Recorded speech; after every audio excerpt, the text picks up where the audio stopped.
mengikut ahli sejarawan yang ramai, memang mereka mengakui bahawa orang Mawangsa ni adalah raja yang pertama yang memerintah di Kedah. Tapi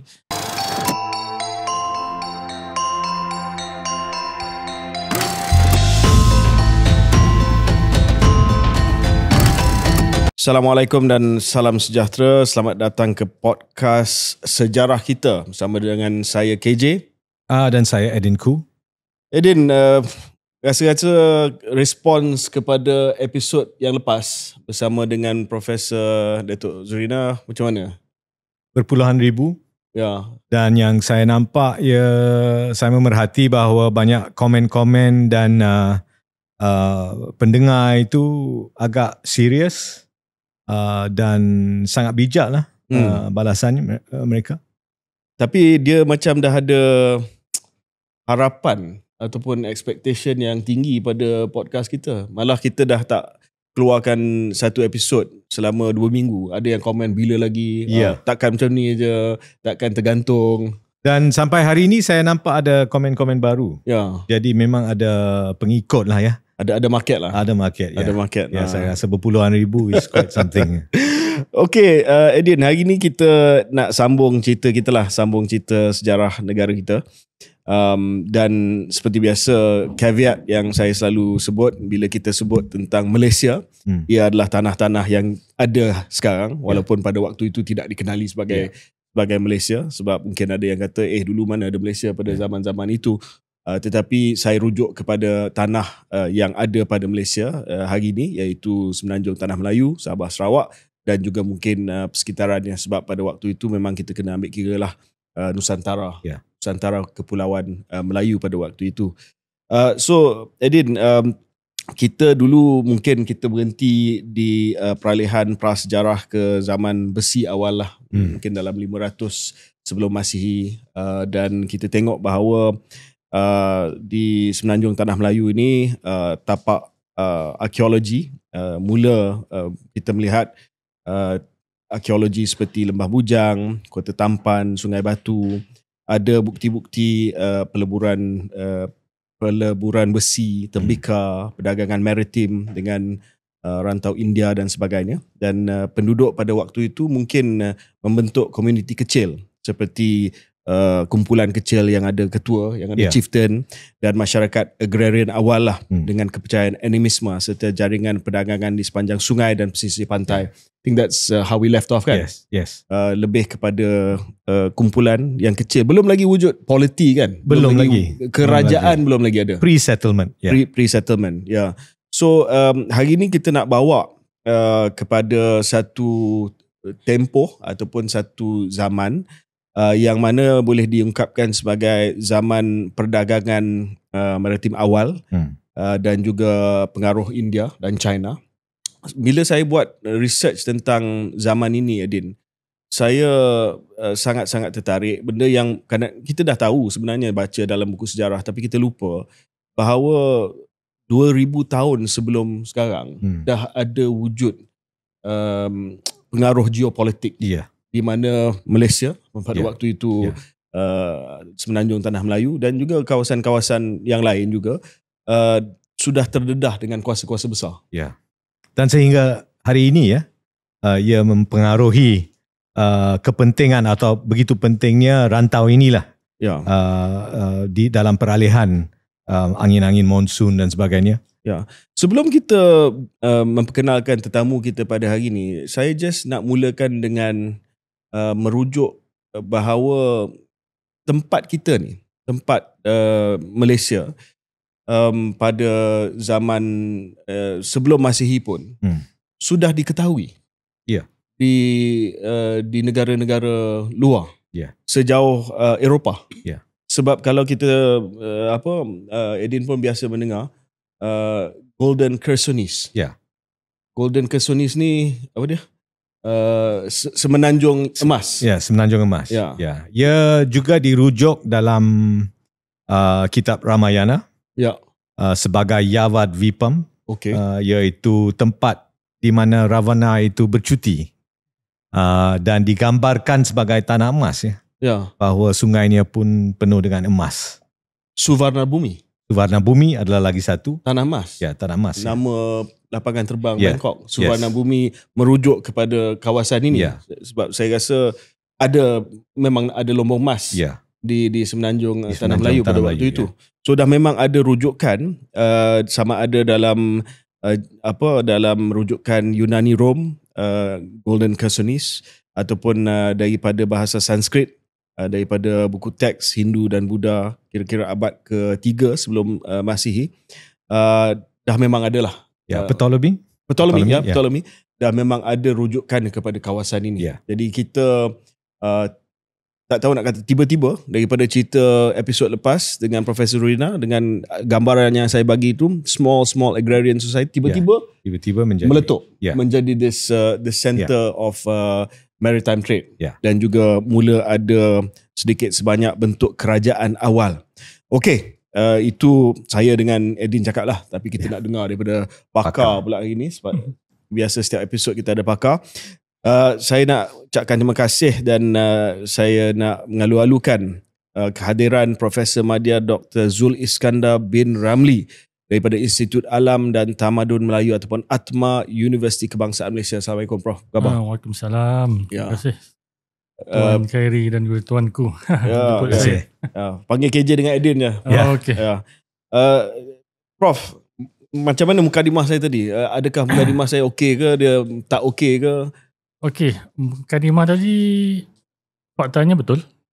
Memang apa yang kita ajar sama ada di sekolah ataupun di universiti lah, tapi kebanyakannya fakta-fakta berkenaan dengan kerajaan awal ni ataupun kerajaan protosejarah ni kita mengajar di peringkat universiti.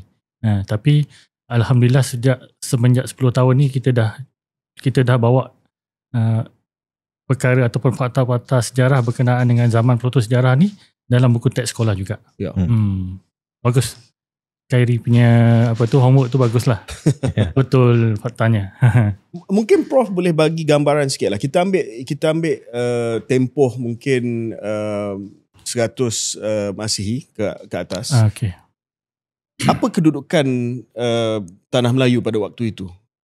Di manakah pusat-pusat ketamadunan? Di manakah pusat population center? Apakah bentuk masyarakat pada waktu itu, untuk kita just mula dengan benda asas dulu lah. Okey, kita merujuk satu zaman yang kita namakan sebagai zaman protosejarah. So dalam definisinya, kalau kita definisikan zaman protosejarah ni adalah zaman di mana masyarakat pada masa itu sudah mula menggunakan sistem tulisan berbanding dengan kebudayaan ataupun zaman prasejarah sebelumnya. Maknanya sistem tulisan sudah digunakan, tetapi dalam konteks alam Melayu ataupun Semenanjung Tanah Melayu tu, aksara ataupun huruf yang digunakan kita pinjam daripada benua India. Dan kebanyakan yang kita dapat, contohnya pada inskripsi adalah aksara Pallava, yang pada awalnya dalam bahasa Sanskrit, tetapi lama-lama kelamaan masyarakat di alam Melayu ataupun orang Melayu tu dia evolusikan aksara itu menjadi aksara Kawi, dan juga dia menggunakan bahasa Melayu dalam dia nak menceritakan tentang sejarah dia, tentang politik dia, tentang budayanya yang dipahat pada inskripsi itu. Lama kelamaan daripada bahasa Sanskrit dia menggunakan bahasa Melayu kuno, dia menggunakan bahasa Jawa kuno contohnya, termasuklah yang berlaku di Thailand, di Khmer, di Champa dan di Vietnam juga. Bahasa-bahasa tempatan digunakan dalam sistem penulisan mereka lah. Dia berbeza dengan sebelum tu, zaman prasejarah dia tak ada sistem tulisan.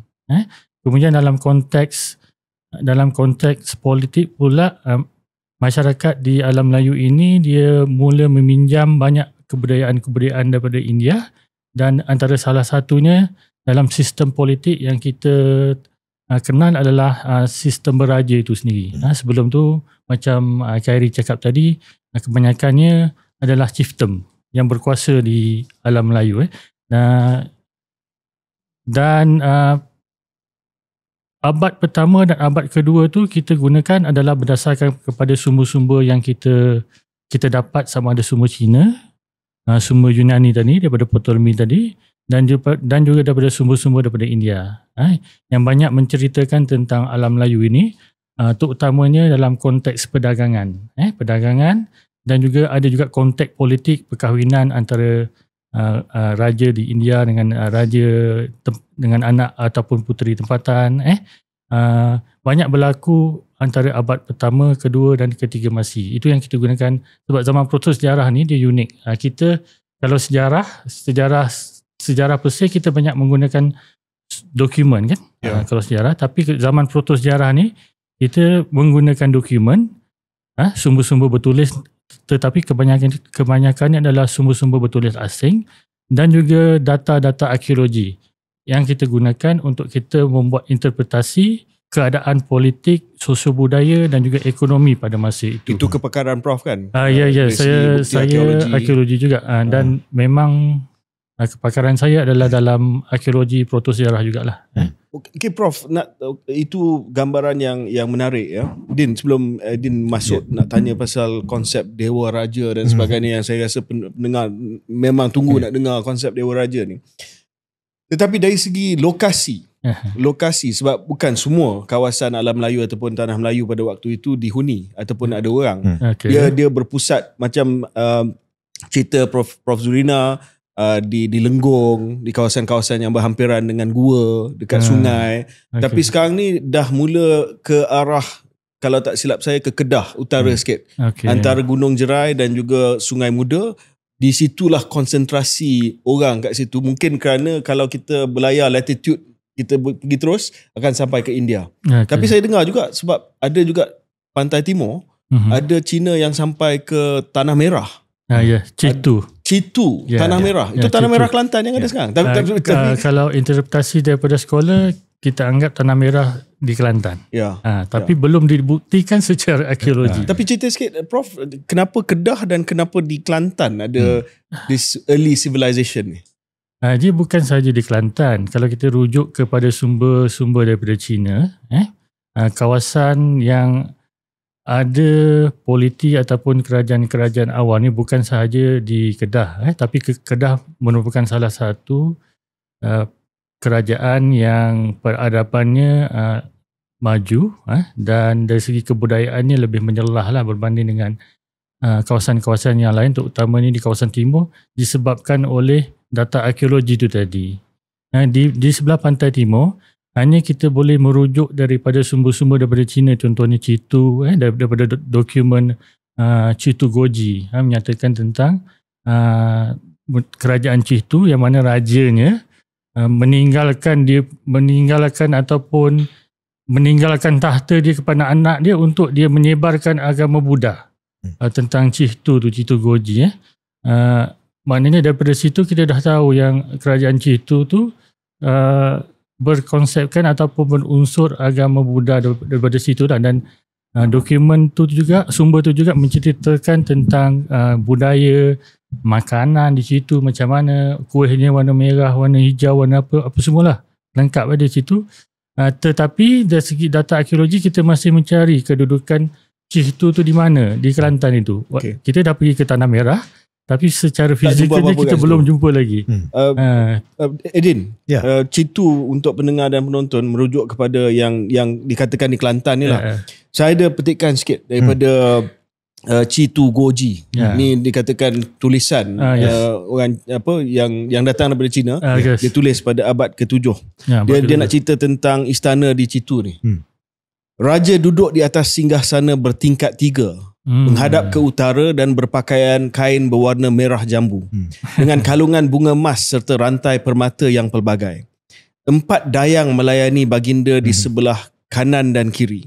Di belakang singgasana raja terdapat sebuah altar kayu yang dihiasi dengan emas, perak dan 5 jenis kayu wangi. Di belakang altar itu tergantung sebuah lampu emas. Di sisi singgasana terdapat 2 cermin logam. Di hadapannya diletakkan kendi logam masing-masing dengan pembakar kemayan emas di hadapan. Di hadapan semua ini terdapat seekor lembu emas yang berbaring. Di atasnya tergantung kanopi berhias permata dengan kipas berharga di kedua-dua sisi. Beberapa ratus orang Brahman duduk dalam barisan saling berhadapan di sisi timur dan barat. Ini tamadun yang sophisticated ni, Prof. Betul. Bukan calang-calang punya orang. Pada masa itu peralatan emas adalah biasa di alam Melayu. Dia bukan benda yang kita rasa rare ataupun precious. Dia bernilai. Tetapi kebanyakan raja-raja di alam Melayu tu menggunakan perkakasan emas ini memang biasa. Memang adalah perkakasan biasa bagi dia orang. Itu that's why bila kita baca sumber tu kita tak terkejut pun. Memang alam Melayu pada masa itu memang kaya sehingga kan pedagang India datang ke sini untuk mendapatkan emas tersebut. Itu je lah. Sama juga dengan Sriwijaya, dengan Kedah Tua. Keadaannya saya rasa sama juga apa yang berlaku di situ lah. Sangat menarik petikan itu sebab kalau kita merujuk kepada sejarah Melayu, ada satu perkahwinan dengan raja pada masa itu, deskripsinya agak sama. Ya. Jadi gaya tulisannya memang menjadi amalan lah dalam proses untuk memberi deskripsi. Tapi saya nak tanya Prof ya. Nama tempat misalnya dan proses proto-history banyak berasaskan ramalan betul. Dan kadang-kadang teka-teki. Ini ada buku yang agak terkenal juga, Malay Peninsula in Ancient Times, oleh Paul Wheatley. Paul Wheatley memang saya sangat gemar dengan hasil kajian yang nanti kita boleh bincang lah tentang pendekatan orientalis. Tapi ada satu rangkap sini yang menarik. The basis of all historical reconstruction must be an accurate identification of place names. But in early Malaya, this can be a matter of extreme difficulty. I just loosely translate lah. Asas kepada rekonstruksi sejarah itu harus menumpu kepada identifikasi atau penamaan nama tempat. Tapi di Melaya itu ini sangat rumit. Betul. Jadi apakah proses pengumpulan pengetahuan dan sebagainya supaya rekonstruksi itu agak memuaskan lah? Okey, bagi seorang ahli arkeologi itu sumber bertulis itu penting lah dalam kita nak mengabsahkan ataupun mengesahkan satu-satu tiponim itu adalah betul untuk sesebuah kerajaan itu. Tapi polemik ataupun kesukaran untuk menentukan tiponim itu berlaku sampai sekarang lah, saudaraku. Tetapi apabila historian ataupun ahli arkeologi membuat kajian, dia adalah berdasarkan sumber-sumber yang menyatakan tentang pelayaran dia.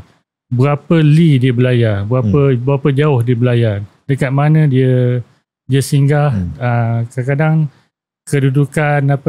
kedudukan cahaya matahari tu kadang-kadang menentukan sesebuah kawasan, tetapi susah juga kita nak menentukan tiponim ni betul atau tidak. Macam arwah Tok Guru saya cakap lah, kadang-kadang menentukan tiponim ni kadang-kadang ada yang dia kata macam dongeng dia kata. Kan? Macam ada yang tak betul tempat itu kan. Tapi kita sesuaikan data ataupun sumber bertulis ini dengan data arkeologi tu. Macam Kedah, macam di Sriwijaya, kita boleh sahkan disebabkan oleh kita dapat sesuaikan sumber bertulis tu dengan data arkeologi. Macam Citu tu tadi susah. Kan contohnya Citu, kita ada sumber bertulis dan ahli sejarah menyatakan di kawasan ini, tapi ahli arkeologi tidak dapat mengabsahkan apa yang ahli sejarah berkata sebab kita tak dapat sumber arkeologi itu tadi.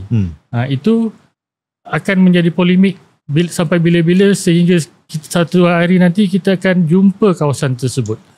That's why untuk zaman proto-sejarah ni, data arkeologi dan sumber bertulis tu dia saling memerlukan antara satu sama lain lah. Itu yang saya boleh respon lah kalau saudaraku boleh faham. Ya, satu pencerahan yang sangat basic lah ya. Kadang-kadang sekarang ni kita mendapati bahawa seperti arwah Tok Guru Prof mengatakan itu dongeng. Sekarang banyak yang dongeng menjadi kebenaran. Yes. Tapi soalan saya dalam bidang arkeologi, dongeng tu memang ada kebenaran. Bagaimana kita menggali dan mencari atau mengesahkan kebenaran daripada dongeng dalam dongeng itu sendiri?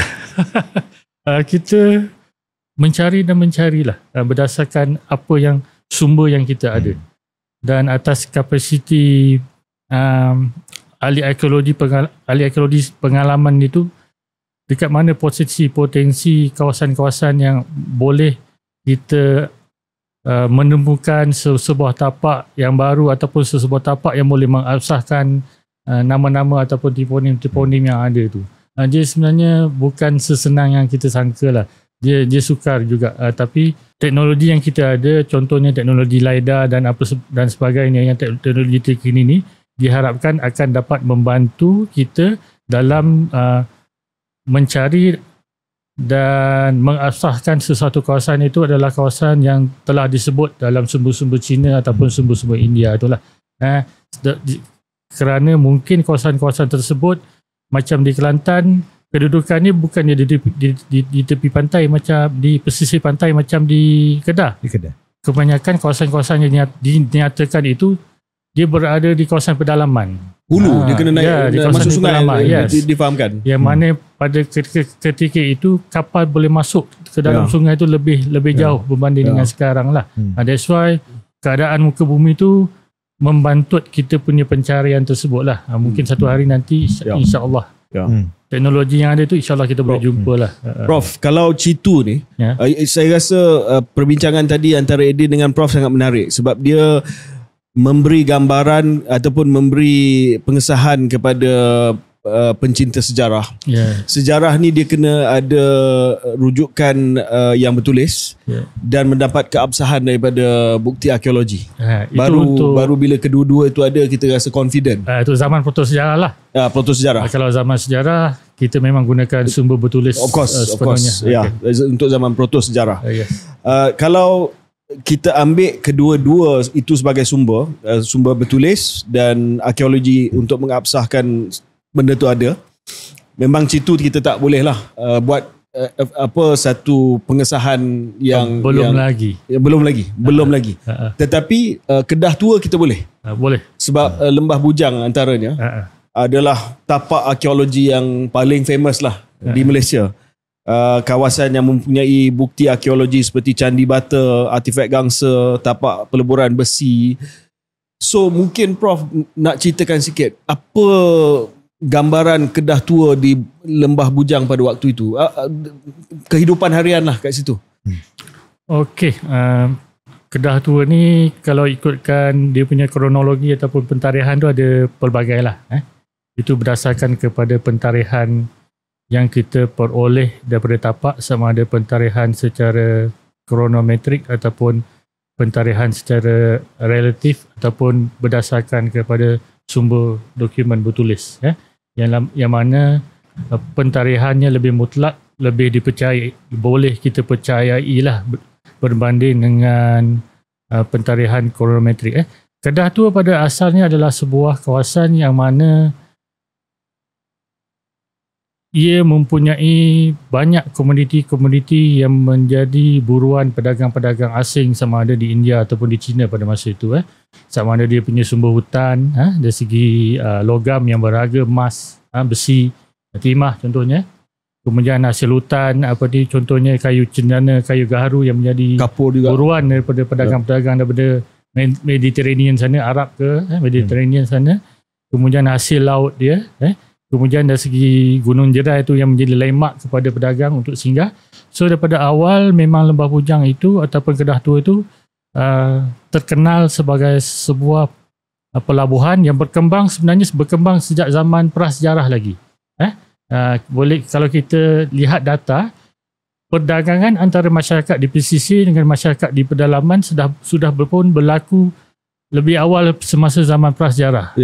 Dan mereka inilah yang membangunkan kawasan di Lembah Bujang itu untuk menjadi pelabuhan, sama ada pelabuhan pembekal dan kemudiannya berkembang menjadi pelabuhan entrepot pada abad ke-5, ke-6 macam itu. Dan mereka ni, masyarakat di Kedah Tua ni memang kita anggap mereka ni adalah kebanyakannya selain daripada terlibat dalam aktiviti pertanian ataupun aktiviti-aktiviti lain, saya rasa banyak juga daripada masyarakat di Kedah terlibat dengan aktiviti perdagangan antarabangsa tu tadi. Perdagangan di peringkat dalaman dan juga perdagangan di peringkat antarabangsa. That's why yang dia boleh berkembang. Kalau tidak, dia tak boleh berkembang. Tapi dia bukan hanya berdagang barang ataupun sumber-sumber daripada alam Melayu. Dia jadi pusat transshipment juga kan? Bila dia jadi Interpol tu, apabila abad ke-5 ke-6 tu, bila dia sudah menjadi pelabuhan Interpol tu, maknanya banyak komoditi-komoditi daripada China dan juga India berkumpul kat situ. Kemudian berlakulah pertukaran barangan di kawasan Kedah pada masa itu, dan itu adalah salah satu faktor yang membolehkan kerajaan Kedah Tua itu berkembang, kaya dan makmur. Hasil daripada perdagangan antarabangsa itu tadi. Selain daripada fungsi kebudayaan lah. Prof, Din, sebelum kita pergi kepada sistem kerajaan, nak tanya soalan basic sebab kita nak sambung cerita dengan Prof Zurina pada episod yang lepas. Orang yang duduk kat sini ni, dia orang apa? Dia ni keturunan Austronesian yang Austronesian lah. Orang Melayu lah. Dah mula ada sifat kemelayuan lah. Yes, kalau dalam konteks Institut dan Alam Melayu, kita panggil orang Melayu lah. Austronesian ni, penutur Austronesian ni adalah orang Melayu sebenarnya. Kalau dalam konteks Institut Alam dan Budaya Melayu, penutur bahasa Austronesia adalah orang Melayu. Orang asli? Orang asli pada waktu proto ni dia dekat mana? Dia masih kekal di kawasan pedalaman lagi. Orang asli dengan orang Melayu ni agak sama kan? Dia sama je sebenarnya, dia sepupu sepapak je. Cumanya bezanya adalah dari segi bahasa. Orang asli ni kalau Proto Malay adalah Austronesian, Malay Austronesian. Tapi yang macam Negroto dan juga Temia tu mereka adalah Austro-Asiatik. Lebih dekat dengan Khmer, lebih dekat dengan Burma. Sebab sekarang ni kad pengenalan telah memberikan kita identiti yang sangat keras lah. Tapi dulu dia memang Baba Nyonya boleh untuk Baba Nyonya boleh sekarang ni. Tapi dulu memang persamaan di antara yang lebih luas lah identiti yang lebih luas. Tapi saya nak tanya Prof kalau di Kedah Tua tu di Melaka kita memahami ia ada pengasas. Parameswara adalah pengasasnya. Dan kemudian good question. Siapa dia punya bos? Siapa dia punya bos? Sebab ini ramai orang macam juga Melaka, orang Arab, orang India, orang Cina. Tetapi siapa yang menguruskan bisnes dia semua? Atau dia adalah anarchist paradise ya?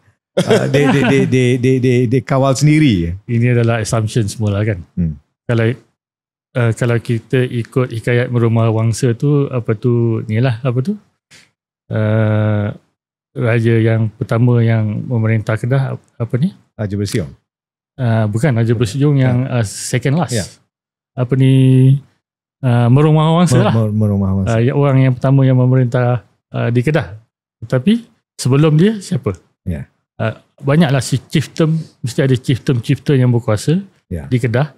Sebab kalau kita rujuk sumber Cina abad pertama kedua, bila dia datang ke alam Melayu pada ketika itu, dia mengatakan bahawa kebanyakan ketua-ketua ataupun masyarakat-masyarakat di kawasan sini masih dalam berbentuk chieftain lagi.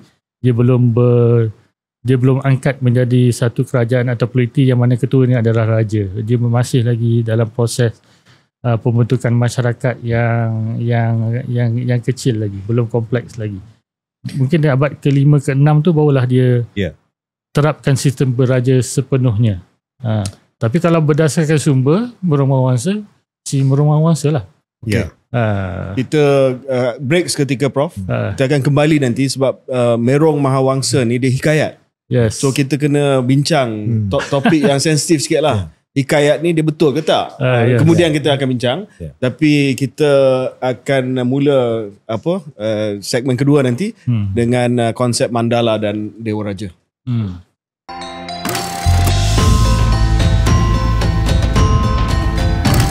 Selamat kembali ke episod ketiga sejarah kita. Kita sedang membincangkan zaman proto-history ataupun proto-sejarah Tanah Melayu dan juga kawasan-kawasan yang hari ini dikenali sebagai Malaysia. Baru saja tadi kita mengupas sedikit sebanyak berkaitan dengan Kedah Tua. Kita dah sampai ke mungkin ke titik di mana kita mula melihat unsur kebudayaan dan kenegaraan Hindu-Buddha ke alam Melayu. Di sinilah di mana mungkin nanti kita akan cerita sikit tentang penemuan candi-candi di Lembah Bujang. Tetapi saya nak mula Edin dengan apa yang Edin sebut pada hujung episod yang lepas. Konsep kerajaan, konsep Dewa Raja dan juga konsep mandala. Tadi Edin tanya soalan yang sangat penting. Siapa pengasas Kedah? Merong Mahawangsa, hikayat dia akan kata Merong Mahawangsa lah, keturunan sampai ke hari ni. Tetapi dari segi sejarah arkeologi ni kita tak tahu. Tetapi yang kita tahu adalah pelabuhan-pelabuhan awal, contohnya di Lembah Bujang dan sebagainya, bertindak sebagai mandala. Mandala ni Prof, sistem politik longgar. Dia macam circle of influence lah, yang berasaskan kepada jaringan kuasa dan perdagangan dan tidak ada sempadan yang tetap.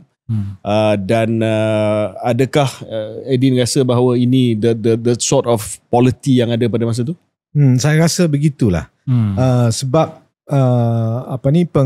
pembentukan masyarakat itu pada asasnya ada filosofi yang agak tinggi ya, Prof ya. Mandala pun berasaskan kepercayaan Shakta dan sebagainya, dan amalan tantra dan sebagainya. Jadi ia dari segi konsep ia agak luhur lah, very sublime ya. Dan kemudiannya dipraktikkan. Di konsep mandala ni sebenarnya untuk menjadikan seseorang raja itu dengan kata mudah maharaja lah. Maharaja. Dan konsep awal mandala ni telah digunakan oleh kerajaan Funan. Kemudian diambil alih oleh kerajaan Sriwijaya pada abad ke-7. So konsep mandala tu memang berlaku, dan kalau berkenaan dengan Sriwijaya, kita tak panggil kerajaan Sriwijaya kalau di Indonesia. Dia lebih kepada konsep kedatuan tadi. Mandala tu lah. Konsep kedatuan Sriwijaya adalah konsep mandala tu tadilah. Yang mana Sriwijaya ni adalah ada satu raja yang agung dan dikelilingi oleh kerajaan-kerajaan kecil yang patuh dan juga yang berkhidmat kepadanya. Yang memberi sokongan kepadanya. Prof, bila Prof cerita benda tu, dia macam negeri saya lah, negeri asal saya, Negeri Sembilan. Lebih kurang sama. Negeri Sembilan ada unsur-unsur macam ni. Di konsep tu kan dibawa sampai ke Negeri Sembilan, konsep yang sama lah. Sebab ada yang di Pertua, lepas tu ada dia punya undang-undang semua. Yes. Dia di Sumatera kan memang tempat Palembang. Tempat di mana kebanyakan, walaupun ada sarjana yang tak setuju Palembang itu adalah ibu kota Sriwijaya, tapi di situlah bermulanya konsep tersebut. Bukan di situlah. Kemudian daripada Funan tu, konsep-konsep mandala ni diguna pakai. Sebab dia amat berguna kepada kerajaan-kerajaan yang sifatnya lebih pada kerajaan maritim. Kalau kerajaan agraria tu mungkin dia berbeza sikit lah konsepnya. Prof, konsep kedua yang kita nak bincang ni, Dewa Raja. Okey, Dewa Raja. Dikatakan ada menunjukkan konsep ini batu bersurat yang jumpa di Kedah. Dah ada unsur-unsur merujuk kepada Dewa Raja ni. Dewa Raja ni lebih kurang raja sebagai jelmaan dewa lah. Yang dibawa pemahamannya daripada India. So the Indianization of the Malay lands. Adakah ini dibawa, Edin, untuk memberi keabsahan kepada raja tu? Bahawa raja itu adalah jelmaan Tuhan. Jadi kena ada ketaatan kepada raja tu. Pada pandangan saya lah, sebab pengaruh Buddha di alam Melayu ataupun Hindu tu, dia sebenarnya datang lebih awal, tetapi saya lihat chieftain ataupun ketua-ketua puak di alam Melayu ni dia lambat menerima konsep agama Buddha ataupun Hindu tu. Mereka apa? Animisme? Mungkin kita boleh anggap animisme lah sebelum dia menerima agama Buddha ataupun Hindu tu. Dia macam Islam juga. Islam datang awal abad ke-8, tetapi dalam abad ke-12, 13 barulah mereka sepenuhnya menerima ajaran Islam tersebut. Dia berlaku juga dengan ajaran Buddha ataupun Hindu ni. Mereka nak menerima tu lambat. Dan salah satu konsep yang mungkin diterapkan oleh mereka yang nak mereka yang menyebarkan agama tersebut adalah konsep Dewa Raja tu lah. Untuk mengangkat chieftain-chieftain tu tadi menjadi raja, dan dia adalah wakil kepada dewa ataupun jelmaan dewa tu tadi. Dan konsep itu kemudian pada Islam adalah konsep khalifah tu lah. Khalifah yang telah dipilih oleh Allah Subhanahu Wa Taala. Disesuaikan dengan Islam juga, konsep khalifah dengan konsep Dewa Raja. Itu adalah benda yang mungkin orang yang nak menyebarkan tu dia nak menarik minat chieftain ataupun raja tu tadi, supaya bila dia mengamalkan ajaran tersebut, dia berada pada satu kedudukan yang berbeza sebelum itu. Itu pada pandangan saya lah. Sebab bila kita lihat kan, pengaruh-pengaruh tu diterima lewat oleh chieftain ataupun raja-raja yang di alam Melayu ni. Tapi benda ni boleh diperbincangkan dengan lebih meluas adanya. Setuju aja tak setuju? Prof, podcast kita ni open-minded podcast. Saya sangat tertarik Prof dengan penjelasan Prof tentang peralihan dari konsep Dewa Raja kepada konsep Khalifah setelah kedatangan Islam ya. Dan peralihan itu agak sempurna. Ya, betul. Kebanyakan tempat lain dia ada fracture in history. Mungkin ada penaklukan oleh kuasa Islam dan sebagainya, tetapi di sini tak ada. Dan dari segi konseptual pun ia agak sempurna ya. Sebab Dewa Raja itu dianggap sebagai penjelmaan Dewa Vishnu. The Preserver, Vishnu ataupun Shiva lah, atau Shiva ya, di dunia. Dan kemudian peralihan itu, dan pembukaan Mero Mahwangsa pun begitu. Sebab ada perbincangan di antara burung Garuda dengan Nabi Sulaiman ya, Nabi Sulaiman, dengan tentang ruang-ruang, dan kemudiannya Garuda menerbang ke arah barat ya. So tidak ada percanggahan, tidak ada perselisihan, tidak ada pembunuhan dan sebagainya dalam peralihan budaya itu. Itu agak istimewa untuk rantau Asia Tenggara dan tanah Melayu terutamanya kan. Itu adalah salah satu yang kita kata orang Melayu ni penerimaan dia banyak yang positif lah. Konsep-konsep tentang ritual untuk memenuhi ritual dia orang tu, mereka menerima dengan mudah. That's why apabila sesuatu unsur agama tu datang, diperjelaskan dengan baik, mereka menerima dengan mudah tanpa ada satu penolakan yang kasar ataupun yang kuat lah yang berlaku. Prof, saya nak bawa perbincangan kita Dewa Raja ni kepada satu hipotesis yang ada pada pakar sejarah. Hipotesis ni saya rasa saya pun cenderung kepada hipotesis ini, iaitu agama Hindu-Buddha yang kita nampak ada di Kedah Tua ni sebenarnya adalah bukan agama orang ramai, tetapi agama untuk raja dan bangsawan. Saya setuju. Sebab dia untuk golongan elit. Orang masyarakat umum, mereka mungkin kekal dengan kepercayaan animisme, sembah ancestor, sembah alam sekitar dan sebagainya. Sebab Hindu dengan Buddha ni dia bagi legitimasi politik kepada bangsawan dan raja. Betul. Adakah hipotesis itu betul? Sebab saya tak nampak bahawa macam bila Islam menyebar di sini, dia menjadi agama umum. Tetapi pada waktu itu dia Hindu dengan Buddhism ni tak pasti sama ada disahkan oleh arkeologi ke tidak. Dia berpusat kepada kawasan-kawasan istana dengan candi-candi dan juga golongan elit bangsawan. Yalah.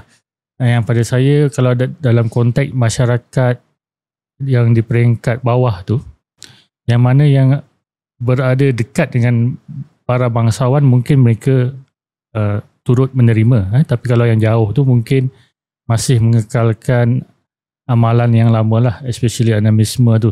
Tapi saya setujulah dengan Khairi dan juga pendapat daripada sesetengah sejarawan, memang konsep agama Buddha dan juga Hindu tu hanya tertumpu kepada golongan bangsawan untuk legitimasi politik mereka lah.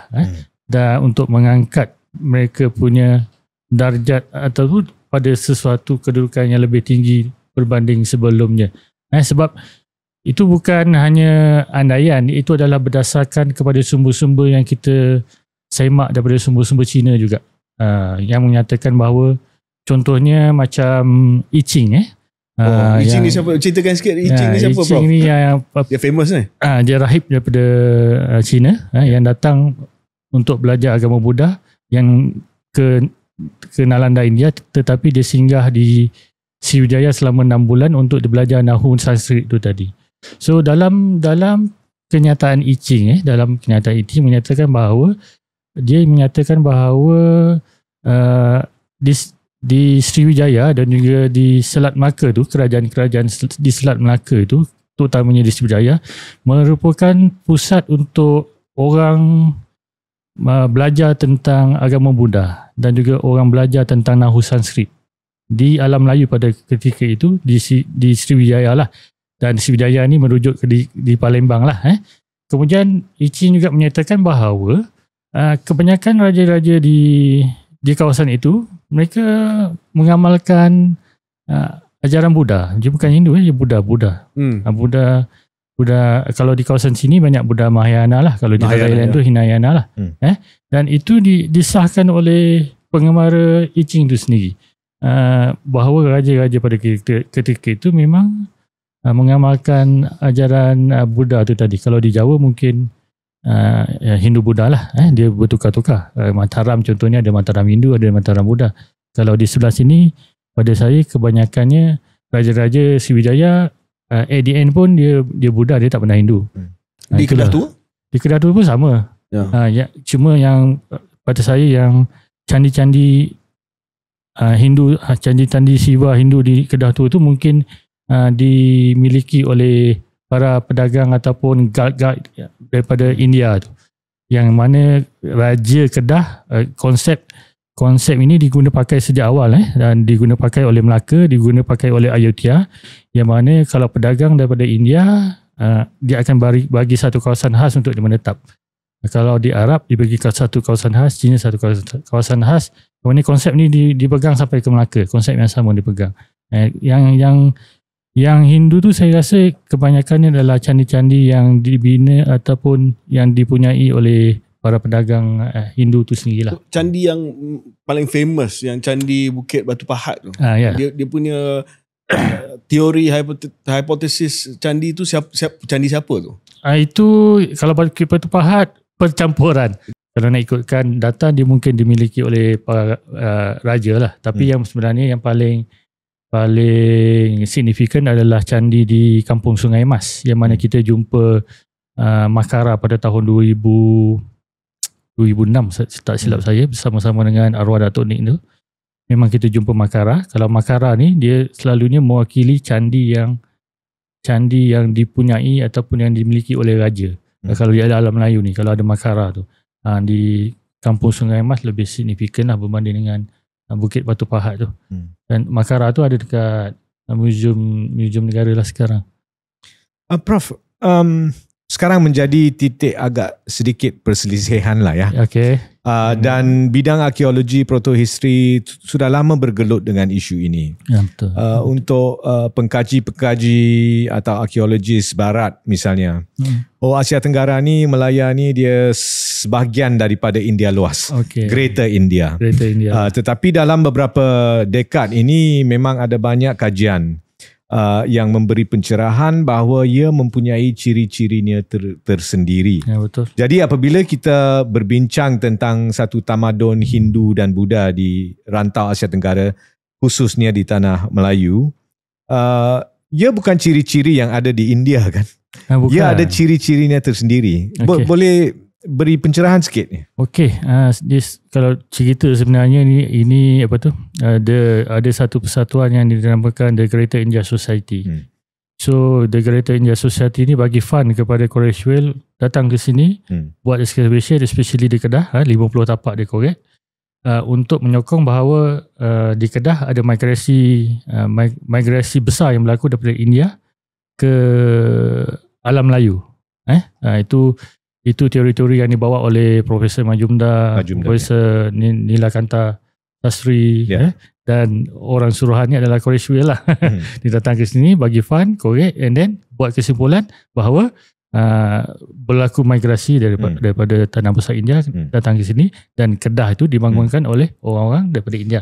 Tapi apabila kajian yang dilakukan oleh Alistair Lamb contohnya, 19 dan juga Whitley kemudian, tapi Alistair Lamb merujuk kepada yang betul-betul dia buat kajian di Bukit Batu Pahat tu, 1960-an, 64, 65 saya rasa. Pandangan itu sudah mula berubah apabila dia buat kajian tentang Candi Batu Pahat tu sendiri, dan juga tentang manik-manik yang ada di Lembah Bujang tu. Dia dapati bahawa manik-manik yang ada di Lembah Bujang tu dihasilkan oleh masyarakat tempatan, dan candi-candi yang ada di Lembah Bujang tu, terutamanya di Bukit Batu Pahat, dari segi seni bina dia tak sama dengan India. Dia ada seni bina tempatan, especially penggunaan pelapik tiang, bahagian atas daripada kayu, itu semua adalah ciri-ciri tempatan. Dan kadang-kadang dalam inskripsi pun kita lihat banyak kesalahan tata bahasa yang berlaku, dan ini tidak mungkin dilakukan oleh mereka yang telah lama mengamalkan agama tersebut di India. That's why kita nampak beberapa kecacatan, beberapa kesalahan, dan juga seni bina itu sendiri menunjukkan bahawa pelibatan masyarakat tempatan dalam membangunkan tamadun mereka sendiri ataupun peradaban mereka tu. Orang tempatan ni merujuk pada orang Melayu tu tadi, Melayu tu tadilah. Prof, saya nak sambung sikit soalan Edin kata kita dah establish, kita dah sahkan bahawa bukan migrasi daripada India, tapi pengaruh India. Isu pengaruh India ni kita tak boleh menafikan benda tu. Tak boleh. Dia bukan migrasi besar-besaran. Pedagang ada datang, tetapi migrasi tak berlaku, pengaruh datang. Saya nak tanya soalan Prof, kenapa soft power? Orang kata sekarang ni soft power lah, pengaruh budaya, pengaruh agama ni soft power. Kenapa pengaruh soft power India lagi kuat daripada China? Sebab kalau kita dengar cerita tadi, kita didedahkan kepada kedua-dua. Chinese datang, India datang. Tetapi pada waktu itu, bukan sekarang, tapi waktu proto sejarah ni, kita lebih menyerapkan budaya daripada India daripada China. Ataupun pada waktu itu, adakah China tak minat untuk ekspor dia punya pemikiran? No, China pun pergi ke India untuk belajar. Untuk belajar. Tapi kenapa China dia tak ada dia punya soft power masa tu? Dia memang pergi, tapi the pusat ketamadunan pada zaman itu lebih kepada India, bukan China. Konsep Dewa Raja tadi itulah. Itu adalah satu konsep yang menarik minat pada saya lah, pendapat saya. Chieftain ataupun raja-raja di sini untuk meminjam budaya tadi. Dan konsep Dewa Raja ni pun mungkin, saya tanya saudaraku, mungkin China pun mungkin pinjam daripada India juga kan, sebab dia mengamalkan, dia belajar tentang Buddha tu. Ya, dia sangat terpengaruh oleh India. Tetapi dalam kajian saya, saya mendapati satu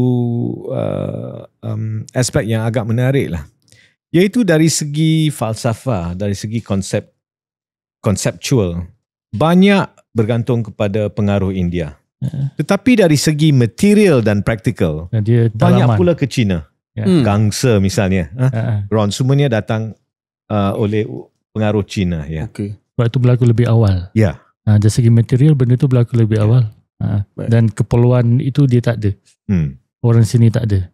Sebab perdagangan antara kawasan kepulauan ataupun di semenanjung tanah Melayu dengan tanah besar di Asia Tenggara dan juga China adalah komoditi kita yang paling penting adalah timah tu tadi, yang digunakan, yang perlu digunakan untuk menghasilkan gangsa. Timah tu hanya banyak di sini kan. Sebab British pun kaya dengan timah kita sebenarnya kan. British pun kaya dengan timah kita. That's why hubungan antara alam Melayu dengan China tu berlaku lebih awal. Walaupun dengan India mungkin berlaku sebelum abad Masih, tapi kalau dengan China, dengan tanah besar, contohnya dengan Dongson tu dah berlaku 500 tahun sebelum Masih tadi itulah. Prof, kita nak cuba mengisi kelompokan-kelompokan sikit dalam cerita ni. Ada komen daripada episod yang lepas nak tahu tentang Kedah Tua dengan satu lagi tempat yang tak pasti di mana. Ada yang kata kat Beruas, Gangga Negara. Gangga Negara ni apa benda ni? Adakah ia juga satu kerajaan kecil? Pada pandangan saya, Gangga Negara ni sebuah kerajaan yang ada kaitan dengan Kedah Tua juga sebenarnya. Sebab dalam konteks agamanya, dia ada Buddha, ada juga elemen-elemen Hindu yang masuk lah. Cuma Gangga Negara ni, kerajaannya berpusat di dinding. Di dinding, dan keberadaan kawasan tersebut dari segi struktur binaan macam Lembah Bujang tu tidak jumpa, tapi banyak kita associatekan dengan jumpaan arca-arca berunsur agama Buddha, contohnya Avalokiteshvara, arca guru dan arca guru yang dijumpa kat Ipoh rasanya. Itu adalah objek-objek ataupun artifak-artifak yang terkait dengan kerajaan Gangga Negara itu tadi. Tapi dari segi arkeologi, Gangga Negara ni memang kita kena korek lagi. Dia punya sumbernya amat terhad. Sumber bertulis pun saya rasa saudaraku terhad juga kan. Terhad. Timeline dia bila Gangga Negara ni? Lebih sama dengan Kedah Tua? Timeline ni adalah semasa serangan Chola, abad ke-11. Okey. Lepas abad ke-11 dia sudah mundurlah daripada Gangga Negara, muncullah kerajaan Beruas yang Islam. Prof, balik sikit, nak patah balik sikit sebab kita nak bagi pendengar dan penonton kita juga tahu dia punya timeline. Okey, kita dah jawab tentang Gangga Negara, arkeologi dia belum lagi ada banyak sangat untuk kita dapat kepastian. Balik kepada Kedah Tua, saya difahamkan kalau tak salah I Ching, Sami Buddha tu, bila dia belayar ke Kedah, dia belayar ke Kedah, lepas tu ke India. Mungkin Prof boleh perbetulkan saya lah kalau silap. Kedah masih lagi bebas. Tapi betul. Bila dia pulang tu, Kedah dah jatuh ke bawah naungan Sriwijaya. Yes. Apa jadi pada masa tu? Dan apakah maksud Kedah jatuh ke bawah naungan Sriwijaya? Adakah tentera Sriwijaya datang lepas tu dia abdikan Mahadewa Kedah? Itu menjadi persoalan juga, sebab kalau kita baca inskripsi Sriwijaya yang menceritakan tentang penaklukan, kebanyakannya berlaku di tanah Jawa. Tapi dalam rekod I Ching menyatakan bahawa masa dia balik tu, Kedah ataupun Kedah lah dipanggil, Kedah dan juga Moloyu Jambi sudah berada di bawah pengaruh Sriwijaya. Atas faktor peperangan ataupun penaklukan itu kita tak ada sumber, tapi kita gunakan sumber daripada I Ching itu yang mengasahkan bahawa pada tahun 695 saya rasa Masihi, kedua-dua buah kerajaan ini sudah berada di bawah pengaruh ataupun mungkin Mandala lah. Ya, Mandala Sriwijaya. Sebab I Ching masa dia nak pergi ke Nalanda tu, selepas 6 bulan dia pergi ke Melayu sekejap, 2 bulan. Kemudian dia singgah di Kedah, Melayu ni di Jambi. Kemudian dia pergi ke, daripada Sriwijaya dia gunakan kapal kat sini, kapal Melayu rasanya. Kalau daripada China dia kata menggunakan kapal Parsi, tapi saya rasa mungkin guna kapal Melayu juga. Kapal Melayu nak pergi ke Nalanda itu. Dari segi penaklukan secara menggunakan kuasa tentera tu, kita tak ada maklumat rasanya. Kebanyakannya yang dia menceritakan penaklukan banyak di kawasan Jawa tu. Saudara KJ. Itu memang saya tak ada maklumat. Kita menggunakan sumber I Ching tu je. Tapi kita tahu bahawa banyak daripada perubahan dari segi kesetiaan kepada satu empire dan lain berlaku hasil daripada pemberontakan kedalaman banyak kan? Ya, betul. Itu sisa politik masih ada lah di negara kita. Cumanya ada polemik di sini. Kedatangan Dapunta Hiang tu ke Sumatera tu, ada sesetengah scholar mengatakan yang Dapunta Hiang tu adalah datangnya daripada Kedah. Datangnya daripada Kedah Tua. Dan ada yang mengatakan datangnya daripada Minangga Tangguan tu datangnya daripada Kampar. Tapi ada juga yang mengatakan daripada Kedah. Mungkin yang datang daripada Kedah tu mungkin menyebabkan Kedah secara tidak langsung berada dalam pengaruh Sherif Foshi ataupun Palembang selepas itulah. Mungkin pengaruh kedatangan raja tu tadi ke Palembang itu. Tapi benda tu banyak diperbincangkan dan masih jadi polemik jugalah sampai sekarang keadaan itu. Prof, sekarang ni mungkin kita nak bincang tentang peranan legenda ataupun mitos dalam sejarah lah. Sama ada sebab kita sebagai sebuah negara, kadang-kadang kita tak boleh reconcile yang ada peranan untuk mitos dan legenda ni. Sampai tahap ada sejarawan yang cuba paksakan supaya benda tu memang wujud, dan ada bukti yang legenda-legenda ni memang wujud dan tidak puas hati bahawa itu semata-mata just mitos untuk menjadi naratif sejarah. Kita mula dengan petikan. Saya suka petikan ni, Prof. Kita mula dengan petikan. Adapun Merong Mahawangsa itu seorang raja yang besar di negeri Rom. Terlalu besar kerajaannya dan amat luas negerinya. Lagi terlalu banyak segala rakyatnya serta banyak segala panglima hulu balangnya dan rakyat yang gagah berani. Maka baginda pun seorang raja yang arif lagi perkasa, serta tahu segala bahasa manusia dan jin, dan amat adil memerintah segala negeri takluknya. Maka baginda pun gemar belayar melihat negeri orang. Lepas tu saya cari pula petikan untuk bayangan fizikal Merong Mahawangsa. Adapun Raja Merong Mahawangsa itu seorang raja yang amat elok rupanya dan besar tubuhnya, gagah lagi perkasa, tiada dapat ditentang oleh segala musuhnya. Dan apabila baginda murka, gementar segala rakyat dan hulu balangnya. Itu daripada hikayat Merong Mahawangsa. So balik kepada cerita mitos ni, sebab hikayat Merong Mahawangsa dia ada mainkan peranan yang menceritakan satu kisah yang bila kita baca sekali dengan bukti arkeologi, bukti sejarah bertulis, ada naratif dia. Ada. Tetapi adakah benar Merong Mahawangsa ni adalah pengasas kepada kepada kesultanan tersebut? Suka saya nak menyatakan kalau mengikut ahli sejarawan yang ramai, memang mereka mengakui bahawa Merong Mahawangsa ni adalah raja yang pertama yang memerintah di Kedah. Tapi ada tokok tambah dalam bentuk mitos ataupun legenda tu, memang tetap kita anggap sebagai mitos ataupun legenda. Contohnya Nabi Sulaiman berbicara dengan Garuda. Dari segi apa yang Khairi baca tadi tu adalah untuk melambangkan kekuasaan seseorang individu yang bernama raja tu tadi. Maknanya ayat-ayat yang mengangkat beliau nampak begitu berkuasa tu, mungkin pada ketika itu adalah cara dia nak menulis supaya cara dia nak dia ekspresi supaya orang masyarakat hormat ataupun masyarakat macam hormat ataupun masyarakat rasa banggalah dengan Merong Mahawangsa tu berdasarkan penceritaan dia tu tadilah. Tapi ada apa-apa bukti sejarah susu galur sampai ke Rom?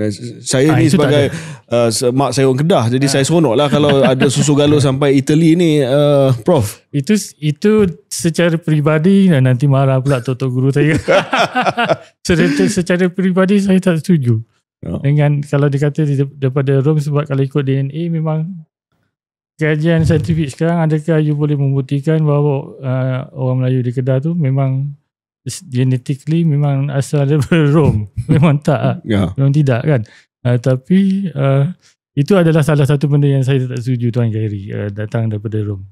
Saya menganggap bahawa Raja Kedah memang asalnya daripada sinilah kan, asal daripada alam Melayu itu sendiri lah kan. Nak tanya pasal mitos ni, saya sebagai orang seni dan budaya, mitos ini memainkan peranan yang sangat penting.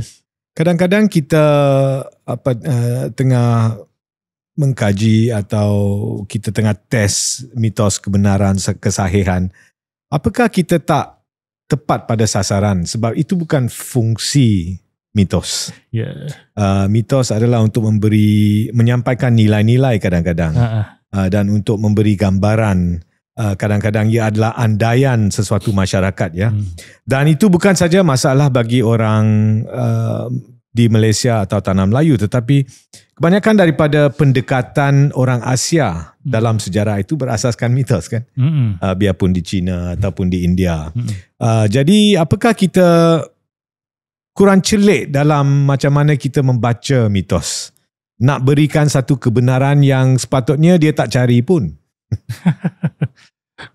Pada saya, kalau dalam konteks hikayat Merumah Wangsa tu, dia sebenarnya untuk mengabsahkan legitimasi raja-raja yang memerintah di Kedah ajalah. Mitos ataupun legenda tu hanya tambahan. Hanya satu macam Garuda, naga semua untuk mengangkat ataupun menggahkan ataupun wow factor lah kepada apa yang ditulis itu. Tapi yang sebenarnya dalam konteks ahli sejarah, mereka nak mengabsahkan wujudnya raja di Kedah berdasarkan kepada hikayat tersebut. Itu yang lebih penting pada saya lah. Yang mitos ataupun legenda, kita hanya meraihkannya lah saja. Kan? Kita pun nak argue lebih-lebih pun bukan itu yang kita nak. Kita nak tengok dalam konteks keberadaan raja-raja Kedah tu berdasarkan satu sumber petulis yang kita boleh gunakan ataupun yang kita boleh sandarkan untuk kita gunakan sebagai sumber sejarah, walaupun dia ada isu campuran antara sejarah dan juga sebab campuran sejarah dengan mitos ni bukan hanya hikayat Merumah Wangsa, sejarah Melayu, hikayat Hang Tuah, dia akan turun-temurun ni. Kebanyakannya lah. Dia di mana mungkin the court, istana pada waktu itu menitahkan benda ni ditulis. Tetapi penulis tu dia ambil cerita yang sejarah dan macam Prof katalah, dia tak tahu pasal apa, dia cuba goreng sikit, dia nak bagi A lah cerita tu. Tapi bila benda tu berlaku, dia jadi sedikit problematik lah, sebab orang kata yang mana betul ni, cakap pasal naga, cakap pasal Garuda, lepas tu tiba-tiba Rom, lepas tu kata ini susu galur. So itu yang menimbulkan polemik sikit. Kita kena tengok juga yang si penulis tu disuruh oleh seorang raja ataupun sultan kan, tu nak memuaskan hati raja tu, penulisan tu mestilah ada wow factor tu. Tapi yang pentingnya kita dapat memahami pandangan dunia kan pada masa itu. Saya rasa itu yang sangat penting. That's right. World view dan narrative tu memang jelas lah. Kedatangan Hindu, Buddhis, sistem Dewa Raja, lepas tu peralihan kepada Islam. Saya faham. I think that's the right way of saying it lah. Okay, Prof, kita dah sampai ke penghujung cerita kita pada episod kali ni. Dan kita nak noktahkan episod ini dengan kejatuhan Sriwijaya lah, iaitu serangan Chola pada abad ke-11. Prof, sebelum Chola ni, India dia tak ada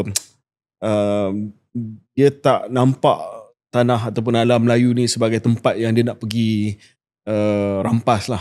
Dia berpuas hati hantar dia punya pengaruh budaya, berdagang semua ni. So apa yang berubah bila Chola ni buat keputusan untuk menyerang kita? Dia kompleks sikit tentang serangan Chola ni. Ramai sarjana ataupun ahli sejarah masih mencari punca utama kenapa Chola tiba-tiba datang menyerang Sriwijaya. Prof, mungkin untuk pendengar-penonton kita, basic sikit, Chola ni siapa, dia datang daripada mana? Chola ni sebuah kerajaan yang berada di kawasan India Selatan. Chola ni lebih kurang abad ke-5 ke-6 Masih tu dia dah ada. Cuma dia punya kontak dengan alam Melayu tu memang rapat sebelum tu. Banyak hubungan dengan raja Melayu tu amat baik. Raja-raja Melayu pun, raja-raja di alam Melayu pun banyak mendermakan dia punya harta kekayaan tu dekat sana untuk membina macam ada candi ataupun apa-apa yang berkaitan dengan agama Buddha ataupun Hindu tu lah. Cuma serangan Chola tu dia ada kaitan dengan, mungkin ini salah satu faktor, dia ada kaitan dengan monopoli Sriwijaya terhadap perdagangan di kawasan sini. mereka mengasakan bahawa mungkin ada persatuan pedagang India ataupun Indian Guide tu, mungkin saudaraku faham, yang mengadu kepada kerajaan Chola, keadaan ni macam ni berlaku. Dan lagi satu peranan yang dimainkan oleh kerajaan Khmer ataupun kerajaan abad ke-11 Angkor pada masa tu yang mungkin masuk campur juga, yang menyebabkan Chola datang ke sini untuk memusnahkan jaringan perdagangan yang dikuasai oleh Sriwijaya itu tadi. Itu adalah salah satu faktor yang paling utama lah. Sriwijaya memang dah kontrol habis perdagangan di sini, dan dia mungkin mengganggu-gugat pedagang-pedagang India yang ada dekat kawasan sini, yang mengganggu-gugat perdagangan mereka. Itu faktor utama, saya fikir itu je.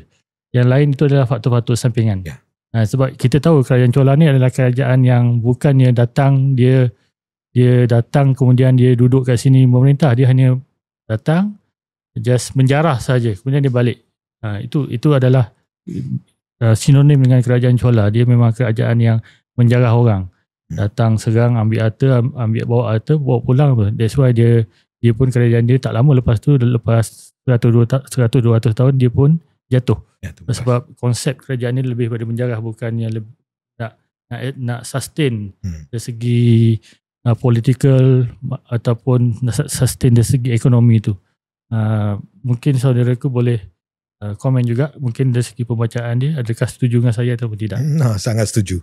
Sangat setuju. Ia sangat functional punya dynasty Chola. Saya katakan begitu bila kita baca rekod-rekod para pedagang yang datang ke China, terutamanya pelabuhan utama di China, dia ada rekod tau. Kita dapati bahawa kebanyakan kapal-kapal yang datang ke China tu banyak dikuasai oleh kapal-kapal sama ada daripada Sriwijaya ataupun daripada Champa. Amat sedikit kapal-kapal daripada India. Mungkin India dia disekat sampai ke alam Melayu saja, dia tak bagi sampai ke sana. Itu adalah mungkin salah satu benda yang kita boleh lihat, faktor yang utamalah. Pada pandangan saya itu yang apa kemusnahan yang dibuat oleh Chola di sini. Dan apa keadaan keadaan alam Melayu selepas mereka menyerang kita? Adakah ramai dibunuh, kawasan-kawasan kita diroboh yes, kemudahan pelabuhan mungkin sudah dimusnahkan, kota-kota yang diceritakan banyak dimusnahkan.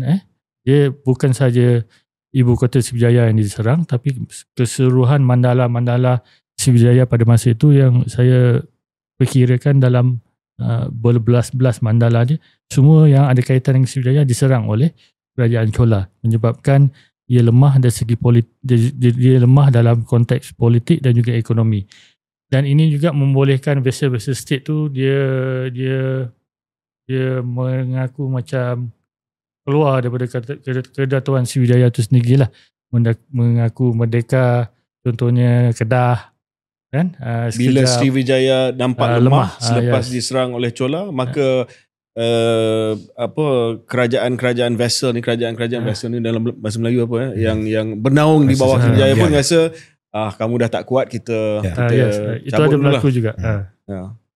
Dan untuk mungkin Prof just nak bagi teaser sikit daripada selepas kejatuhan Sriwijaya dan gap daripada situ sampai ke Melaka ni, just bagi sikit teaser apa yang berlaku mungkin daripada abad ke-11 ke-12 hingga abad ke-15 kot, 100 tahun juga. Adakah tak ada apa-apa benda yang berlaku di sini? Untuk apabila dalam abad ke-11 yang ke-12 tu kita banyak lihat kebangkitan kerajaan di Jawa contohnya. Contohnya dinasti Salendra yang mula menakluk wilayah-wilayah Sriwijaya, ekspedisi Melayu contohnya. Kemudian kewujudan kerajaan Damasraya di Sumatera, Damasraya. Kemudian ada yang mengatakan bahawa ibu kota Sriwijaya telah berpindah ke Terambalingga di Nakhon Sitamarat ataupun di Ligor. yang mana Thailand lah sekarang. Yang dipimpin oleh Chandrabanu rasanya. Chandrabanu ni kemudian bertindak menyerang Sri Lanka walaupun sekali menang lepas tu kalah. Itu ada mengatakan bahawa ibu kota Sriwijaya ataupun mewakili Sriwijaya berpindah ke situ. Dan juga akibat daripada ekspedisi Pra Melayu daripada kerajaan di Jawa itu menyebabkan legasi raja-raja di Sriwijaya itu pun berpindah ke kawasan lain. Itu yang berpindah ke Temasek tu. Daripada Temasek barulah munculnya Majapahit, kemudian barulah munculnya daripada raja-raja Melaka ni adalah legasi daripada raja-raja Sriwijaya juga. Daripada Temasek, bila Temasek diserang oleh Siam, sampailah ke Melaka. Itu adalah beberapa kisah kebangkitan kerajaan-kerajaan selepas kejatuhan Sriwijaya pada abad ke-11 lah. Tapi dia tak jatuh sepenuhnya. Yang kita buat interpretation ataupun kita tafsirkan, dia berpindah daripada Sumatera pergi ke Tambralingga tadi itulah, di Linggol ataupun Nakhon Sitara Marat. Selepas tu, selepas Tambralingga, jadilah satu kerajaan yang lain, kerajaan Linggol juga. Masa tu legasi Sriwijaya rasanya dah tak ada dah. Lepas itu masing-masing dia dah membentuk kerajaan kecil-kecil yang sendirilah. Yang menjadi dominan adalah Majapahit, kemudian Melaka. Jatuhnya Melaka, naiklah Aceh. Tapi Temasek pun agak menarik ya. Temasek sebab menarik. sejarah Melayu bermula di Temasek sebenarnya, dia tak bermula di Melaka. Ya, betul. Tapi sangat kabur. Kabur sikit lah. Tapi kabur. Benda tu nak bincang kena ada satu masa yang sesuai kot. Episod akan datang, Prof. Dia ada tiga raja yang berkuasa di Temasek sebenarnya. Tapi benda tu memang nak digali lah. Din, ada apa-apa yang terakhir nak tanya Prof? Tak, saya nak tanya banyak soalan sebenarnya. Sila teruskan. Kita tak pun bincang misalnya Langkah Suka. Langkah Suka dia sebenarnya wujud ke tak wujud. Orang Kedah menganggap Langkah Suka itu di Kedah, orang Kelantan menganggap Langkah Suka di Kelantan. Di Patani. Di Patani, ya. Patani, dan mungkin ia beredar kan, terpulang kepada siapa yang berkuasa. Tetapi yang saya nak tanya tu yang kabur ni, apakah lagi yang harus dilabur untuk mencari kesahihan yang lebih mendalam? Bukti arkeologi lah. Kita kalau di alam Melayu ni, berbanding dengan apa yang ada di Indonesia tu, kita kekurangan sumber-sumber bertulis dalam bentuk inskripsi yang menceritakan tentang siapa raja, political system dia macam mana, dari segi konteks budaya macam mana, kita amat kurang. And that's why kajian arkeologi tu untuk menggali kawasan yang lebih. Sebab selama ni masalah kita adalah kita hanya buat excavation hanya tertumpu di kawasan candi. So kita tak buat excavation di luar kawasan candi yang mungkin kita akan jumpa benda-benda yang boleh support dari segi sumber bertulis tadi tu, utamanya dalam konteks inskripsi. Itu penggalian dalam konteks arkeologi tu kena lebih luas. Sebab kalau dalam konteks dokumen ataupun sumber bertulis tu kebanyakan dah ada kan. Dan Langkah Suka kalau ikutkan sumber bertulis daripada China tu, memang kewujudan dia memang tidak boleh dipertikaikan lagi lah. Cuma kalau dalam konteks abad kedua dan juga ketiga tu, berdasarkan sumber Zhu Ying yang Kantai tu, yang ditulis abad ketiga tu, memang dia menyatakan bahawa Langkah Suka tu berada di kawasan sebelah Patani sana. Sebab dia memang dia banyak menjalankan aktiviti perdagangan dengan Funan, dan juga Funan mengakui bahawa Langkah Suka, Tunsun Pampan adalah vassal state pada Funan pada ketika itu. Termasuklah Kiuli, satu kerajaan kecil yang dinamakan Kiuli yang kalau ini masalah tiponim ni sama ada betul di Pahang ataupun tidak, itu je. Dari segi bukti arkeologi kita tak jumpa. Tapi kalau ikutkan tafsiran daripada ahli sejarah bahawa Kiuli ni terletak di Pahang dan juga adalah satu buah kerajaan kecil yang menjalankan aktiviti perdagangan dengan Funan dan juga base state pada Funan. Cumanya perpisahan antara Langkah Sukar tu, kalau ikutkan satu rekod Cina abad ke-6 mengatakan bahawa berlaku satu pergolakan di Langkah Sukar pada abad ke-6 menyebabkan kerajaan itu berpisah. Mungkin pada masa itu ini masih hipotesis awal saya lah. Langkah Sukar di Patani dan Langkah Sukar di Kedah berpisah menjadi dua kerajaan yang berbeza. Betul. Saya rasa agak penting kita melaburlah lebih aspek ilmiah dalam ni. Sebab kedua-dua kuasa besar di sekeliling kita, India dan China, telah mengangkat soft power itu sebagai satu agenda yang sangat penting. Betul. Dan di India misalnya, idea atau pendekatan bahawa Asia Tenggara ini sebahagian daripada India luas telah mula dibangkitkan semula. Ya, untuk claim lah kan. Ya, jadi saya rasa harus menekan lagi lah identiti tersendiri kita. Terutamanya yang berkaitan dengan elemen-elemen local genius. Ya. Yang menyokong keberadaan kita, memang kita makmurkan kerajaan-kerajaan ini berdasarkan kepada kearifan tempatan ataupun local genius itu sendiri. Ya. Yang lain lebih kepada akulturasi budaya lah. Kalau dalam tesis PhD saya lebih suka menggunakan konsep akulturasi budaya tu berbanding dengan asimilasi. Maknanya dia pinjam apa yang dia suka, apa yang dia nak, kemudian dia sesuaikan dengan tradisi dan kebudayaan tempatan. Itu yang berlaku di sini. Dia berbeza dengan tempat lain. Prof, dalam komen-komen yang kita terima juga ada yang selalu sentiasa mengingatkan kita jangan lupa memberi penekanan kepada Borneo sebab dia bukan hanya sejarah tanah Melayu tapi sejarah negara Malaysia yang termasuk sekarang ni Sabah dan Sarawak sudah pasti sejak penubuhan Malaysia. Saya ada baca waktu Kedah Tua punya zaman-zaman ni, ada juga satu tamadun yang mungkin wujud di Santubong. Betul. Sebab ada juga kesan arkeologi di Santubong, ada candi di sana. Dia ada candi. Macam mana Santubong fit dalam cerita semua ni? Okey, dalam sumber Cina abad ketiga tadi tu, Zuyi yang Kantai tu, dia menyatakan bahawa ada satu kawasan di Sarawak yang dipanggil, yang dinamakan tiponim dia Pulucong, yang identiti dengan Pulucong yang berada di Sarawak, yang berdekatan dengan kawasan-kawasan Santubong lah, berniaga dengan Funan. That's why kalau kita dalam konteks arkeologi, apa yang ada di Santubong tu ada di Lembah Bujang. Dari segi jumpaan besi, manik mungkin, candi, manik berbanyak. Apa yang di Santubong tu ada, lebih kurang apa yang ada di Kedah Tua tu.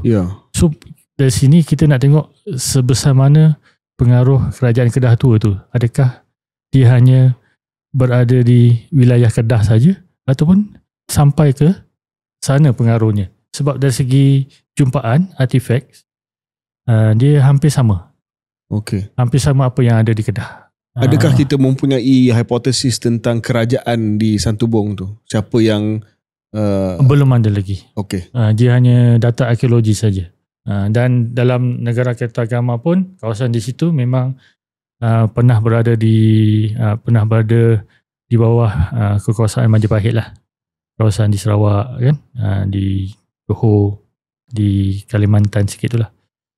Tapi yang pasti Adin, kawasan-kawasan ini semua ialah balik kepada mukadimah di awal episod ini, adalah sebahagian daripada laluan perdagangan. Perdagangan. Kalau tak silap di Pulau Tioman pun ada kesan arkeologi juga. Disebabkan ia diguna sebagai satu landmark pandu arah untuk kapal-kapal yang berlayar di Laut Cina Selatan. Dia tempat persinggahan.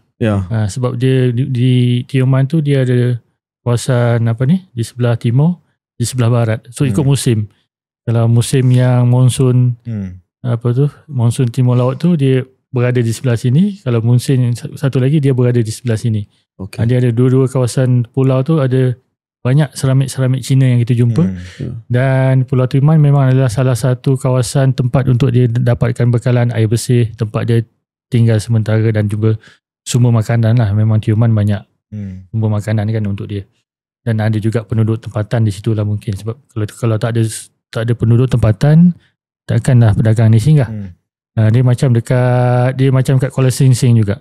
Macam di Kuala Singsing di Perak itu, apa yang ada di Kuala Singsing sama juga apa yang ada di Lembah Bujang sebenarnya. Cuma kita tak tahu saja. Dia ada manik, dia ada banyak tembikar tanah. Kemudian banyak juga pedagang yang singgah di situ. Ada satu kawasan tadahan, ada satu kawasan macam tasik air tawar yang digunakan oleh pedagang untuk dapatkan bekalan dia. Cuma kita tak wawarkan juga. Wilayah Kedah sampai di situ. Wilayah Kedah daripada Phuket, kalau ikut sumber Arab, wilayah Kedah pada ketika itu daripada Phuket itu sampailah mungkin ke Selangor ataupun mungkin ke Johor. Dia bukan di Kedah saja. Dia punya wilayah kekuasaan Kedah berdasarkan kepada artifak-artifak yang kita jumpa. Dan peta pada tahun 1862 pun wilayah Kedah bukannya sekarang sebenarnya, dia sampai ke atas lagi tu. Nak sampai ke Tanah Sari. Banyak benda yang kita boleh bincang lagi kan. Wilayah Kedah bukan yang sekarang. Dunia moden yang bersempadan ni banyak membatasi pemikiran kita lah. Betul. Dia besar. Prof, soalan yang mungkin terakhir daripada saya lah. Ini soalan bodoh ni Prof. Tapi saya kena tanya jugalah. Kenapa kita ada penemuan arkeologi di Lembah Bujang? Mungkin itu yang paling famous lah dari segi zaman proto sejarah ni. Ya. Kenapa kita di Malaysia ni kita tak ada macam Angkor Wat, kita tak ada macam Borobudur? Kenapa peninggalan kita tapak candi je? Kenapa kita tak ada raja macam Suryavarman kedua yang telah membina Angkor Wat pada abad ke-11 kalau tak silap saya? Adakah kerana politi kita tak cukup hebat? Adakah kerana kita belum jumpa lagi, mungkin dalam hutan mana-mana kita akan jumpa satu hari nanti benda yang besar macam Angkor Wat? Itulah, dia sebenarnya adalah pusat kerajaan itu yang mana manusia pada masa itu tertumpu di kawasan tersebut lah. Contohnya di Borobudur, di Angkor Wat, memang pusat kerajaannya adalah di situ. Pusat perdagangannya, pusat perkembangan budayanya di situ. Tapi bukan Lembah Bujang pun sama juga? Lembah Bujang ni sebenarnya dia hanya vassal state ataupun salah satu ibu kota kerajaan Sriwijaya yang fungsinya lebih kepada menjalankan aktiviti perdagangan. Dia bukan satu center yang pada saya menyeluruh. That's why dia tak berapa menonjol berbanding kalau kita pergi ke Jambi pun, dia punya candi-candi pun dah berbeza dengan apa yang ada dekat Kedah. Dia lagi besar berbanding dengan Kedah. Kedah ni kecil-kecil. Maknanya dari segi penumpuan masyarakat ataupun manusia pada masa itu, dia telah memilih beberapa pusat kerajaan yang dia rasakan dia boleh hidup, dia boleh meniaga, dia boleh survive. Walaupun dekat Kedah dia boleh survive, tapi mungkin fungsi dan juga peranannya itu kecil berbanding dengan sebuah pusat pemerintahan yang adanya raja yang berpengaruh di kawasan tersebut lah. Contohnya Borobudur, di Prambanan contohnya kan. Itu memang pusat perkembangan kerajaan yang menjadi tumpuan lah pada masyarakat pada masa itu. Kalau contohnya di Thailand pun tak banyak. Betul.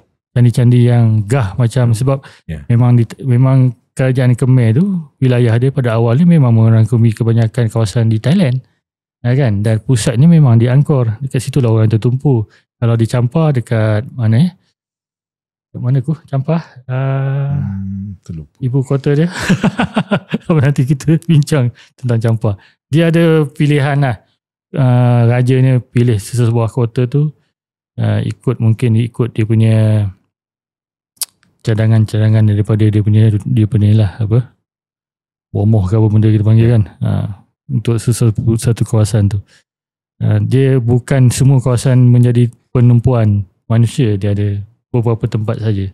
Dan juga peranan, kita tak boleh menganggap Kedah Tua tu satu kerajaan tunggal macam Sriwijaya, macam kerajaan Mataram ke apa. Dia mungkin fungsinya sebagai vassal state ataupun salah satu ibu kota kerajaan Sriwijaya.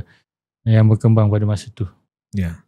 Dan kalau tak silap saya, kalau kita memerhati Angkor, Borobudur, Pagan di Myanmar dan sebagainya, mereka adalah kota berasaskan tembok ya, walled cities ya. Sebab sering terancam dan banyak pergolakan. Saya rasa Kedah Tua ni dia terbuka dan berasaskan steps kan.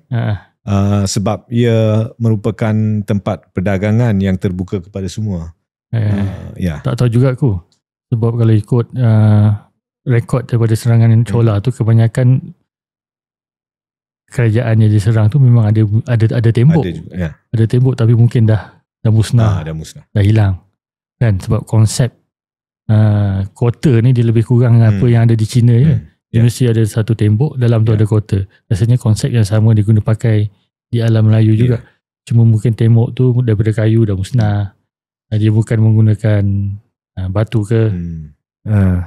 Cuma itulah. Tapi benda yang saudara Khairi tanya tadi tu mungkin perbincangan boleh lebih luas. Ya, betul. Banyak lagi orang yang boleh bagi pendapat berkenaan dengan itu. Ini pendapat masing-masing lah. Okey Prof, terima kasih kerana bersama dengan kita dalam episod sejarah kita. Edin, saya rasa banyak kita bincang hari ini. Dan kita telah pun dapat cover beberapa abad dalam tempoh sejam setengah ni. Dan mungkin selepas ini kita akan bawa kepada tempoh Pra Melaka yang sedikit hint diberi oleh Prof tadi untuk episod yang akan datang. Pra Melaka, kedatangan Islam yang akan juga merangkumi perbincangan berkaitan dengan penemuan batu bersurat di Terengganu, dan transisi daripada sebuah masyarakat Hindu, Buddhis / animisme kepada Islam sebelum Melaka, kerajaan Melaka ditubuhkan. Okey, terima kasih, setakat itu saja. Terima kasih Prof sekali lagi. Terima kasih sama-sama.